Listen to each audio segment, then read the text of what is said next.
Bonjour, bien-aimés chers frères et sœurs, nous sommes encore une fois de plus dans une nouvelle journée que le Seigneur nous a donnée. Et j'aimerais que nous disions merci à Dieu parce qu'il nous a aimés et nous a accordé cette journée, nous qui sommes vivants.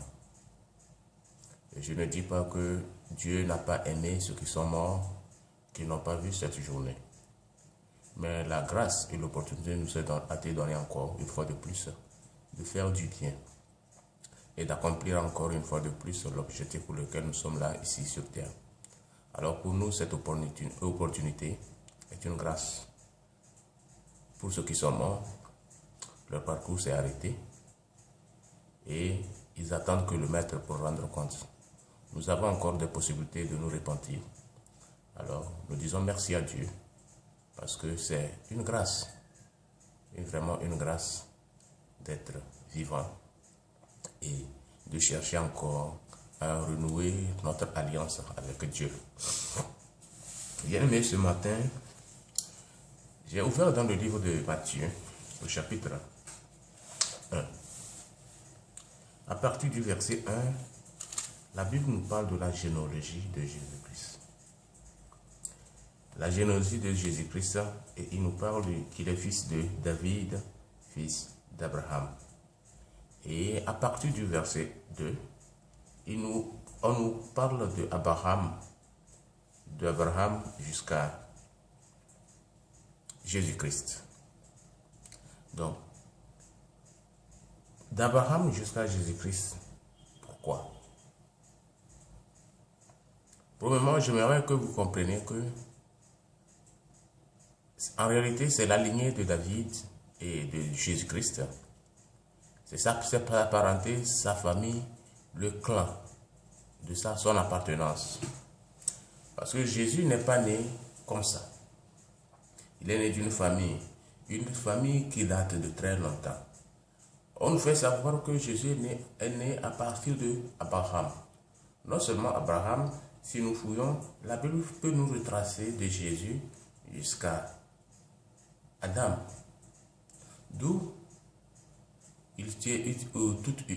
tout humain tire sa source. Mais ce que je voudrais que nous comprenions ici, c'est l'importance du clan, l'importance de la famille dans laquelle nous sommes nés. L'image de ce que nous lisons ici nous ramène directement à voir tout l'Ancien Testament.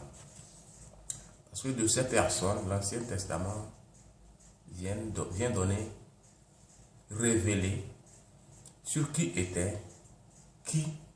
dans la famille, dans l'arrière-famille de Jésus-Christ. A commencer par Abraham, pour signifier que Dieu avait fait une promesse à Abraham. Et la promesse, l'accomplissement de cette promesse vient se faire voir, vient se concrétiser ou se réaliser en Jésus-Christ. Amen. Donc, en lisant ces parties, nous pouvons bien comprendre que non seulement Jésus avait une parenté, ils avaient une famille, Dieu avait fait une promesse à Jésus, à l'humanité pour la sauver à partir de Jésus, mais également comment l'instar des parents de Jésus avaient marché avec Dieu et comment ils ont marché avec Dieu. J'ouvre une parenthèse et je vous pose la question aujourd'hui. Toi qui me lis, toi qui visionne cette vidéo, toi qui me suis, j'aimerais juste te poser la question à savoir si tu connais la parenté de ta famille, c'est-à-dire celui qui a mis au monde ton père, et lui aussi qui l'a mis au monde, ton grand-père, celui qui lui a mis au monde. Est-ce que tu connais de ton arrière-parent, tes aïeux, qui ils étaient, qu'est-ce qu'ils avaient fait?